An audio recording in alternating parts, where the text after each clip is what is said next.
همون گونه که در بخش قبلی توضیح داده شد، ورودی گوردخمه زیر کلیسای بازیلیک کوچک از سمت شرق می باشد و از آنجایی که بجز نمونه موجود در تیکاناگرد ورودی هیچ یک از گوردخمه های ارمنستان از سمت شرق نیست، موردی جدید برای بررسی کارشناسان گردید.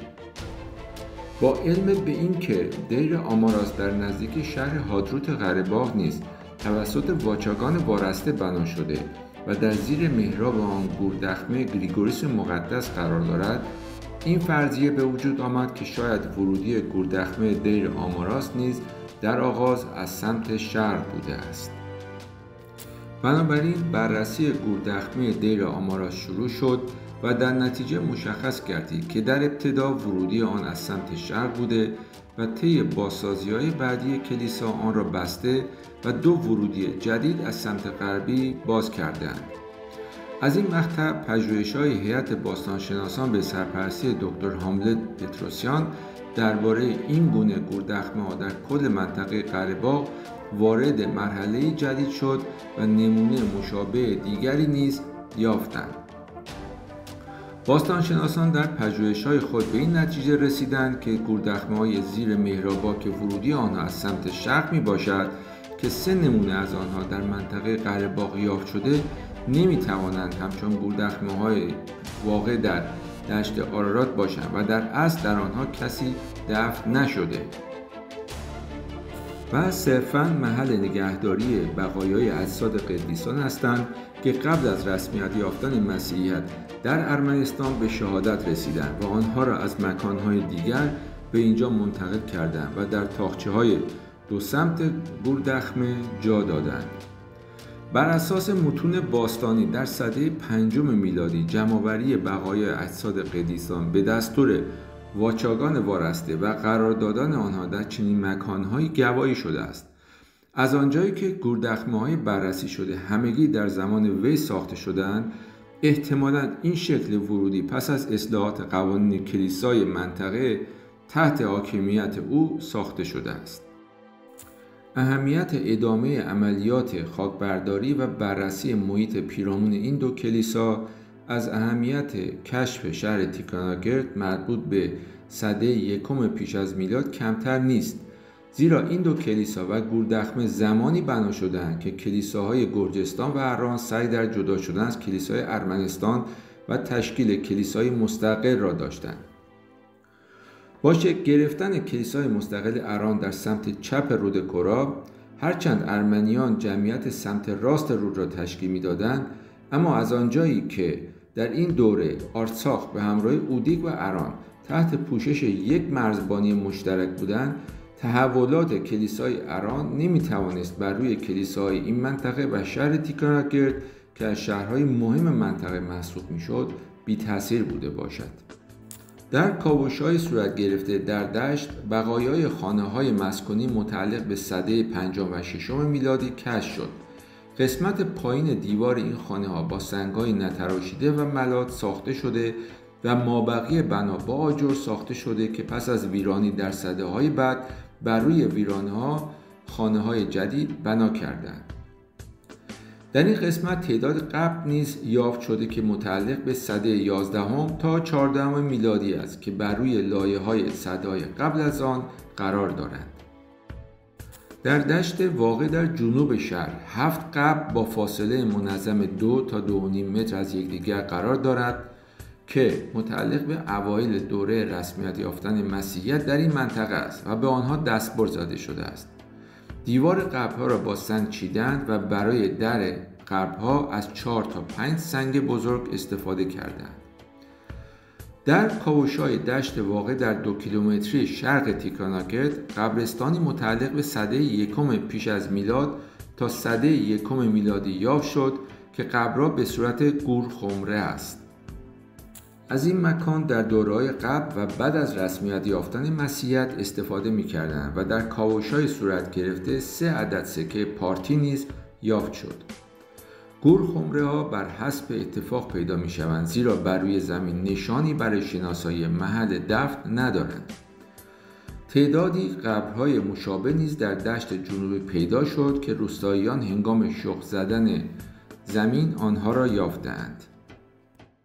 در شرق تیکراناکرت قلعه‌ای متعلق به سده 18 میلادی قرار دارد که با سنگ‌های کلیسای بازیلیک و دیوارهای شهر ساخته شده است. بنابر روایتی قلعه را نادرشاه افشار ساخته، سپس در سال 1752 میلادی به دست پناه علی خان جوانشیر نخستین حاکم مسلمان شهر شوشی افتاده که در درگیری با خانهای ارمنی قره‌باغ معروف به محال خمسه ویران شده است. پس از عقد پیمان گلستان و استقرار ارتش روسیه در قره‌باغ، روسیه آن را مرمت و به جای پادگان از آن استفاده کرد. واسیلی پوتو ژنرال ارتش روسیه در منطقه جنوب قفقاز که در سده 19 میلادی در این محل بوده، تصویر قلعه را کشیده که با وضعیت امروزی آن تفاوت‌هایی دارد. پلان قلعه مربع شکل به ابعاد 32.5 در 32.5 متر است. دیوارهای قلعه 7 متر و باروها 8.5 متر ارتفاع دارند. با مقایسه پلان قلعه که ارتش روسیه آن را در سال 1901 میلادی تهیه کرده، با وضعیت فعلی مشخص می شود که در مرمت‌های کارشناسان آذربایجان شوروی در دهه 80 سده 20 میلادی تغییراتی در داخل آن داده شده است. همزمان با کاوش‌های باستانشناسی تمامی قسمت‌های قلعه مرمت گردید و تبدیل به موزه برای نمایش آثار یافت شده در محوطه اطراف قلعه و شهر تیکراناکرت گردید. در شرق شهر و نزدیک دیوارهای شرقی چشمه‌ای پرآب قرار دارد که در سده 19 میلادی بنایی بر روی آن با سبک معماری ارمنی ساخته شده است. از این نوع بنا در فلات ارمنستان به وفور وجود دارد. از سده 1 میلادی که دین مسیحیت در منطقه پیروانی در خفا داشت تا زمان رسمیت یافتن آن در ارمنستان به سال 301 میلادی و در ادامه تا سده 5 و 6 میلادی در کلیسای صخره‌ای دره رودخانه خاچن و کلیساهای واقع در دشت از نقش صلیب با بازوان مساوی استفاده کردند. این نوع صلیب تا سده 7 میلادی در کلیسای ارمنستان استفاده می‌شد که سپس تغییر کرد. نقش صلیب در تمامی طول مسیر پله‌های منتهی به کلیسای صخره‌ای و همچنین روی دیوارهای داخلی آن بر روی صخره‌ها حجاری شده و گویی زائر را در طول مسیر رسیدن به محراب همراهی می‌کند. همین شکل صلیب در مسیر زیارتگاه‌هایی در دره‌های رودخانه رازدان، آزاد و آخوریان نیز مشاهده شده است. در حجاری‌های به دست آمده از دو کلیسای سده 5 و 6 میلادی نیز از صلیب‌های شبیه صلیب‌های کلیسای صخره‌ای استفاده کردند. در محوطه شهر قدیمی در 2 کلیسا و دشت کنار آنها صلیب‌های سنگی شکسته‌ای با نقوش دو طرفه کشف شده که در هنر حجاری ارمنستان منحصر به فرد است. در بین این آثار کشف شده صلیب‌هایی وجود دارند که متعلق به سالهای بعد از سده 6 میلادی اند. همچنین قطعاتی از یک خاچکار متعلق به سده 12 و 13 میلادی که به عمد تخریب شده نیز در محل یافت شد. در سده 1 پیش از میلاد کوزه‌گری در تیکراناکرت آرتساخ جایگاهی خاص داشت. کوزه‌های این دوره بیشتر از کنار دیوار شمالی یافت شده است. بر روی بسیاری از کوزه‌ها نواری به رنگ قرمز و تصاویری به شکل مثلث و کره کشیده شده است. این سفال‌ها به خوبی براق شده‌اند. سفال‌هایی که در دیگر شهرهای هلنیستی ارمنستان متعلق به سده 1 پیش از میلاد یافت شده‌اند نیز دارای این نوع نقوش هستند. پس از پایان بازسازی همه بخش‌های قلعه همان گونه که ذکر شد، کلیه آثار کشف شده برای بازدید عموم در اتاق‌ها و سالن‌های طبقه اول قرار داده شد. موزه در 30 می 2010 میلادی با حضور رئیس جمهور آرتساخ کار خود را آغاز کرد. طبق آمار تعداد بازدید کنندگان به 30,000 نفر در سال می رسید که در مقایسه با موزه‌های منطقه شمار زیادی است. هرچند کشفیات صورت گرفته ارزش جهانی دارند، اما سازمان یونسکو بر اثر فشارهای دولت آذربایجان نه تنها حاضر نشد نتایج کاوش‌ها را که برای آن سازمان ارسال شده بود بررسی کند، حتی به درخواست‌ها برای فرستادن کارشناسانی برای بازدید از منطقه پاسخ نداد. دکتر پتروسیان در مصاحبه‌ای در اوایل سال 2020 میلادی برنامه آن سال را بدین قرار اعلام کرد: تکمیل خاکبرداری از مابقی دیوارهای شهر که حدود 300 متر از آن باقی مانده، خاکبرداری از مابقی ارگ، یافتن مکان دروازه شهر و ادامه خاکبرداری از سطح شهر، خاکبرداری اطراف کلیساهای بازیلیک برای یافتن قسمت‌های بیشتری از شهر سده پنجم که به علت آغاز جنگ فقط قسمت کوچکی از آنها تحقق یافت. همچنین کاوش در اطراف وانکاسار نیز میبایستی شروع میشد، زیرا در این قسمت بقایای بناهایی مشاهده شده بود و برای مشخص شدن ماهیت آنها نیاز به خاکبرداری کامل بود. اما پس از جنگ سپتامبر 2020 میلادی و تحویل این منطقه به جمهوری آذربایجان بر اساس توافق صورت گرفته، دیگر امکان ادامه کاوش‌های باستانشناسی برای کارشناسان ارمنی وجود ندارد. در 2 دهه کاوش‌های گسترده باستانشناسی در حوزه رود خاچن که طی آن بخش اندکی از آثار باستانی منطقه یافت شده، نشان داد که این منطقه مملو از آثار متعلق به تمدن مردمان شرق فلات ارمنستان در چندین دوره است. بسیاری از آثار بجا مانده به دلیل عدم بازسازی در دوره‌های مختلف به همان صورت اولیه باقی مانده‌اند و با ادامه کاوش‌های باستانشناسی می‌توانند اطلاعات ارزشمندی در خصوص تاریخ و فرهنگ منطقه در اختیار محققان قرار دهند. اما با سیاست‌هایی که جمهوری آذربایجان برای محو آثار مربوط به ارمنیان اعمال کرده، آینده این منطقه در حاله‌ای از ابهام قرار دارد.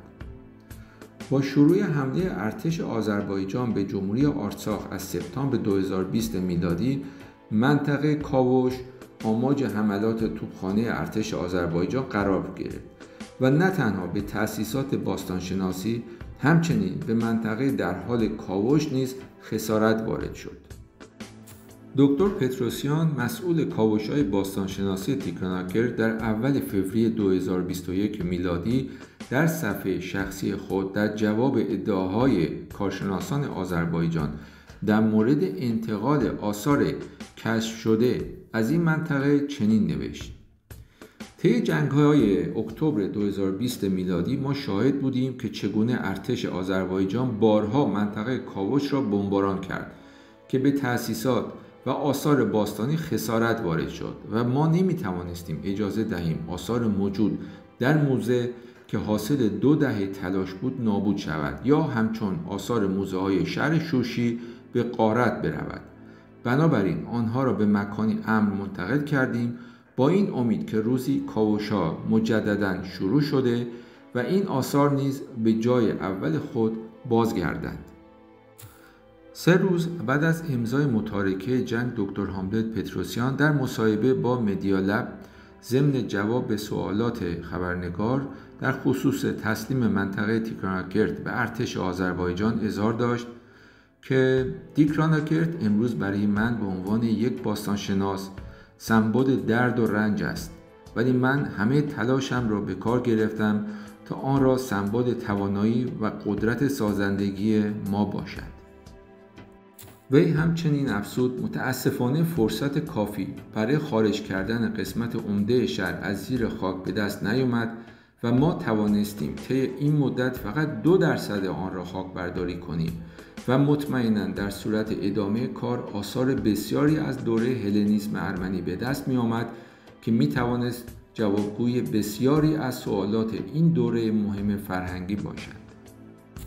در جواب سوال خبرنگار در مورد آینده این میراث استثنایی انسانی، دکتر پتروسیان اظهار داشت که کارشناسان آذربایجانی با تحریف تاریخ آن را به ارانیان نسبت می‌دهند و تمامی تلاش خود را برای اثبات آن به کار خواهند گرفت. اما واقعیت این است که در تمامی سرزمین اران بنایی سنگی که ساخته شده آنها باشد تاکنون به دست نیامده و آنچه که یافت شده مربوط به دوره تمدن ساسانی می باشد بنابراین چگونه میتواند چنین شهر پیشرفته‌ای توسط آنها ساخته شده باشد؟ هرچند ساکنان دوره‌های مختلف در آثار سکونتگاه‌های اولیه خسارت وارد کردند، اما در مقایسه آثار باقی مانده از شهر تیکناکرت و حوزه رود خاچن با مناطق دیگر، میراث انسانی این منطقه بیش از 8 سده بکر و دست نخورده باقی مانده است که اگر جنگ فرصت ادامه تحقیقات از باستانشناسان را نمی‌گرفت، حتما دنیا شاهد کشفیات شگفت‌انگیزی می‌بود. اما افسوس که چنین نشد.